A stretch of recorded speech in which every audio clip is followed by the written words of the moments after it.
That's you ain't got to get a job today, money. That's you, I ain't got to do anything today, money. And that includes trading at the top of the list. So when you see your setups, are you comfortable with letting those setups go when you're in a position where you have to make money? Think about that now. So you're all in a rush to skip through all the required necessities in learning all about yourself, the difficulties of navigating troubled markets, difficult markets. And you all want to make a lot of money right now because you want to quit your job and you're going to live off of that one big payout. Even a $100,000 payout isn't going to make you consistently profitable and able to quit your job. I promise you, do some work and look at these individuals that made these really big payouts. Some of them have been very honest, and I have a lot of respect for that. They come out and they said, look, I made a lot of money. I got some really big payouts. And then I don't know what's happening. I just can't make any money. I keep failing. I keep failing this. I keep failing that. So what are they feeling? I guarantee you they probably made the change and this is all they're going to do for money. And now they have performance anxiety. And that's perfectly normal. It's perfectly normal. That's the expectation that I would have, and anybody else that's been trading with real money for a long period of time. That's what we expect when we see people rushing into live trading with no job. That's the outcome that you expect. But you don't expect that when you're doing it. You expect that, well, fuck this, I ain't got to get a job. And I could just sit around and make shit. If I make $1,000 a day, I'm good. $1,000 a day keeps the job away, right? But funny things happen where all of a sudden you start thinking about, I have to be profitable. And now you've changed the whole dynamic. You have nothing in the bank as a nest egg. You have no fuck you money. You have just what's in your account. And now you must get a job or you must be perfect in your trading. You just now increase the level of difficulty in trading to ludicrous levels. You have made trading so much more difficult than it needs to be. And that battlefield that's in between your ears, inside your mind right now, your head's going to swirl. You're going to be anxious. You're going to lose sleep. Your health's going to deplete. You're not going to want to go to the gym. You're not going to want to exercise. If you're in a relationship, it's going to suffer. You're going to gain weight. You're going to lose weight. You're not going to be in the right state of mind. And you're going to be doing the same thing every day that does nothing that improves your financial position. In fact, it's going to be the opposite. What did you do wrong? You didn't fucking listen. You didn't prepare for success. You didn't build a nest egg. You didn't get 2 years of living expenses. You didn't have adequate funding for trading. And you rushed into wanting to quit your fucking job. Your job right now is necessary. It's a necessary evil. Manage Carl how you need to manage Carl. Don't get fired. Don't create more drama for yourself. Drama makes trading harder. Income-based trading is harder than speculative trading while you're making your bread with a job. It's easy to take that next trade when you have a job. Even though you hate the job, it's easy to take that next trade, even if it was a losing trade. Because what are you thinking? If I blow out, all I got to do is pay for another reset. But you are not going to think that way when you're trading for a living. And you don't have a nest egg of 2 years of living expenses. And you're not properly funded. You're not going to think that at all. You're like, fuck. Man, I need to make some money. And you're going to take big risks. I'm going to do 15 accounts linked together. And I'm going to do 15 contracts, and I'm going to try to just get a big payout. I need to pad my pockets out. That's wrong too. That's stupid thinking. That's toxic thinking.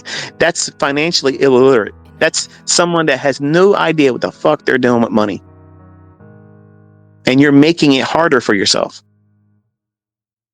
So you absolutely have to defer that want for trading for a living. Do you think that you're not trading for a living when you're working your job and you're building up a nest egg of $100,000 or more? That's trading for a living. You're trading for a better living later. It's your perspective that's all fucked up. What, you were making money while you have the job. What are you in a rush to leave the job for? Ego, pomp, control over your own time. I get it. I get that. But use it as your sure footing right now. That's your meal ticket for making your ends meet, because that's what you have right now as a job. But build up. Build up You Incorporated until your corporation, you are doing so much more than just duplicating your salary or doubling it. Like, you need to be comfortable that you can far outpace what you have done as a yearly income on a consistent basis. Because if you can have output like that, when you are properly funded with 2 years of fuck you money, and you have a well properly funded account, and you have a skill set that you didn't rush that skill set into, it's going to be performance anxiety place over top, because you now need to make money, because your job is no longer your breadwinner. It's your trading profitably is your breadwinner. You now just increased the level of difficulty higher than it needs to be. But if your output, while you're not emotionally driven to trade, you're not trying to trade every single day, you can recognize when the market's likely to be more problematic. So you're going to be highly selective, and you know how to manage money, and you know how to parlay your money. That means let the heavy lifting of compound interest do it all. You're never increasing your risk. If you start with your parameter at, I'm never going to risk more than 0.5%. I'm never going to risk more than 1%. As your equity increases, you're going to control more contracts or lots if you're trading forex. But the percentage basis of what you're taking on as risk is never increasing percentage-wise. But because the new equity allows and affords you to be able to trade larger, you're still taking the same measured percentage risk. It's never increasing. But you need to subscribe to whatever that is initially and live there. When you start trading with your own money for a living, start with a low threshold. And I'm telling you, the better traders are going to be trading with less than 1%. But I can't get rich. Man, go fuck yourself in your ignorance. You have no idea what you're talking about. Math, rudimentary math escapes you if you think you can't get rich trading with 1.5 of 1%. It doesn't matter what you start with. The consistency model is it's important. And as you make more money, that compounding effect literally starts to send the market equity curve through the roof. And here's the thing. If you live below your means for 5 years in that condition, you allow yourself to build a huge net worth. If you're making lots of money and you're going out there and throwing it away in diminishing assets, which are really liabilities, buying cars, okay? Buying cars, buying toys, when that money could be put into interest-bearing vehicles, that's financial illiteracy too. If you're financially illiterate, you can make a lot of money and be broke real fast. And there's a few of them on social media right now that it's going to be a wonderful case study to see him right back in a poorhouse. and they can't even see it coming. But they're going to smile on the camera and say, "You can't take it with you." They can't take it with them, but they can't hold on to it either. New money rarely holds on to money. It just happens like that. And I'm teaching you as a student, and as my son, Caleb, you see what I do with my money. I could afford a whole lot more stuff. I could be doing all kinds of stupid shit.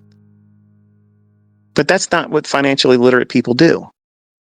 I love the peace of mind knowing that I don't have to do a fucking thing ever. Ever, ever, ever, ever. And I'm loaded. I have money making money for me, and I don't need to trade. Ever, ever, ever. I don't need to make mentorships and sell them. I don't need to make YouTube videos for ad revenue. I don't need to do shit. I'm set. You're not, but I'm telling you how to get there. And I'm talking to you in a manner that's not monetized. I'm giving you my time because I got lots of it. I got lots of free time. I got lots of free fucking time. And that's what this type of lifestyle gives you. It gives you more time, so that way you can be more discretionary with your time. Now, if I was working and I needed to make money, you would never get my fucking time, because I wouldn't have much to give to you. I have a lot of free time.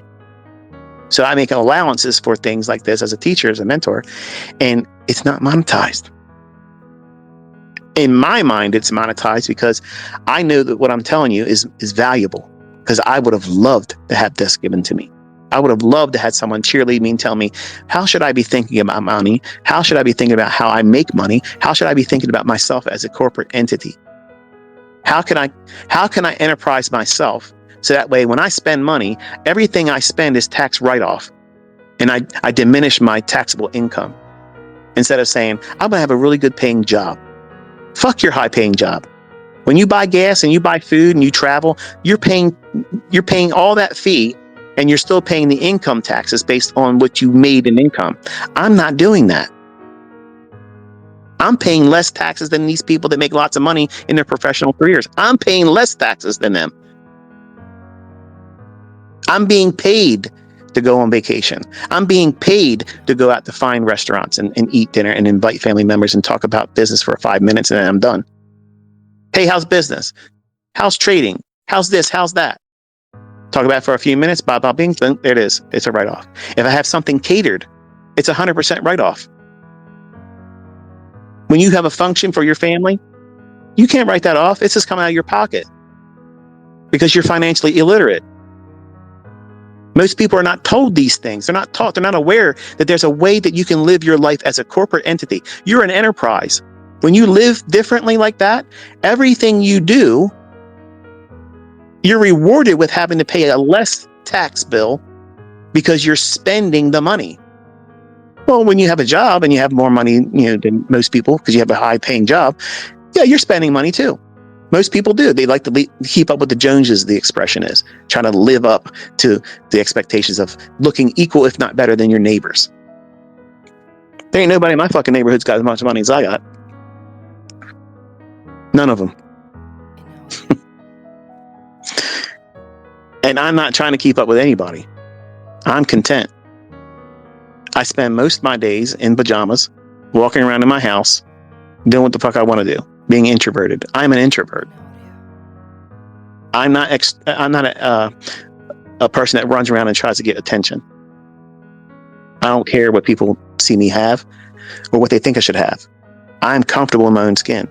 Some of you aren't going to be like that. Some of you want to be extroverts. You want to be out there in everybody's face with what you're going to do. It's you. That's not me. My son Caleb is like me. He's introverted. He's not real talkative. You can clearly hear that. The boy has been celibate his entire life.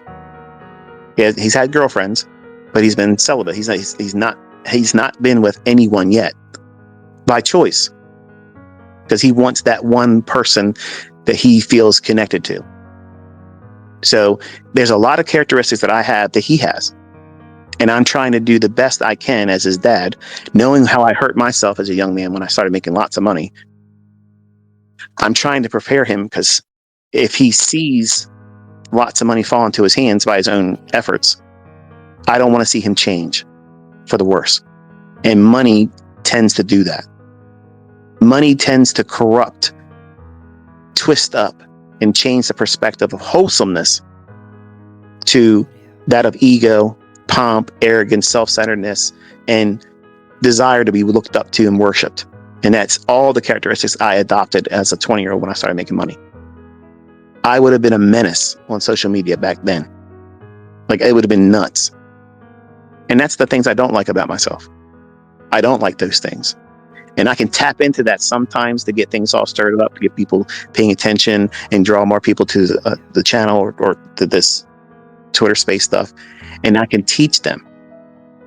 And then I get new testimonies of how, wow, I didn't believe in you in the beginning, and I challenged this whole notion of what you think is making the markets go up and down, and now I'm convinced of it, and here's my payouts I just made. Thank you so much. Wonderful. Wonderful. No mentorship fees paid. No worship, no handshaking and glad handing in public. Not necessary. I want to invest in all of you, and I want to see what you do with it. That's what this is. That's the economy here. You don't pay me. If you find something of value, just tell me thank you. That's it. That's all you got to do. That's it. And then show me what you did with it. And if it's a fucking car or a house, whatever, man. I'm not interested in that. I want to see I helped this family. I helped my family members do this. I paid their mortgage off. They would have never been able to do this. They're making barely ends meet. And now I just removed the highest bill for them by paying off their mortgage. Wonderful. How wonderful. How absolutely wonderful for you to be a blessing like that for other people. And when you do stuff like that, it makes you feel good. If it makes you feel good, do it. Because you're helping other people and you're encouraging them. And that is the best reward that you could ever give me, or payment. I get all the time people in the comment section, I don't know why you're doing this for free, but I wish I could figure out how I could repay you. I just told you how to do it. Simply just say thank you and then use the skill set to help other people. That doesn't mean start a mentorship and make money off them. I'm helping them by teaching them. Why? Why the fuck are you in business with ICT Concepts as a mentorship when I have it for free? You're not helping people. You're fleecing people. Helping people would be make money and say, find somebody in your neighborhood that needs something. They got one income, a child that's probably ill, and they just lost their vehicle. And they don't know how the hell they're going to get a car to replace it. So that way that one breadwinner can get back and forth to work, and you buy them a car. That's not you buying a car. That's you helping them meet a need. I weep when I see stuff like that. When testimonies are shared like that with me, I love that. Because that's you doing what I was hoping people would do with this. I am not impressed when people sit there and flaunt, yeah, I got this, look where I'm living at now, and they're walking around their fucking videos, walk around and panning their phone around so they can see where they're at. That is disgusting to me. I'm repulsed by that shit. I don't give a fuck about what you own, what you have, and what you can afford, because I can buy and sell everything you have. I don't do those things, and I could. If anybody in this fucking community can do that, I can, and I don't do those things. I don't live my life like that, and I'm not impressed by other people that do that, and you shouldn't be impressed by it either. But principle-oriented people that find ways to invest in other people so that way they can help other people up, that's what it's all about. That's what this is about. How you can impact someone else's life for the better from what you have acquired by learning how to do this. It's easy to help other people when you have lots of money. And it feels good doing it. It feels good doing it. You encourage someone. Imagine all the toxicity that's on social media. I'm saying this when I'm done. All the toxicity that comes out of everybody's fucking posts with their mouths as they're in video and audio. That they're trying to tear down somebody else. They're always trying to tear somebody else down. Always. Social media is that's what it's for. Division. How often do you see people on social media looking towards helping lift up, encourage one another? That ain't happening in trading. Not in trading by far and large. It happens in our community. But outside of it, it's too competitive. Nobody can shine because the weak-minded little dick guys, they get all bent out of shape. I'm not getting any attention. I'm not getting any attention. Somebody found some recognition over here, and I got to get involved in that with some kind of drama bullshit. And all it does is puts a spotlight on them, how little dick energy they have, and they have nothing of real worth. You feel dirty, you feel like you need a shower, and you feel drained after watching their content.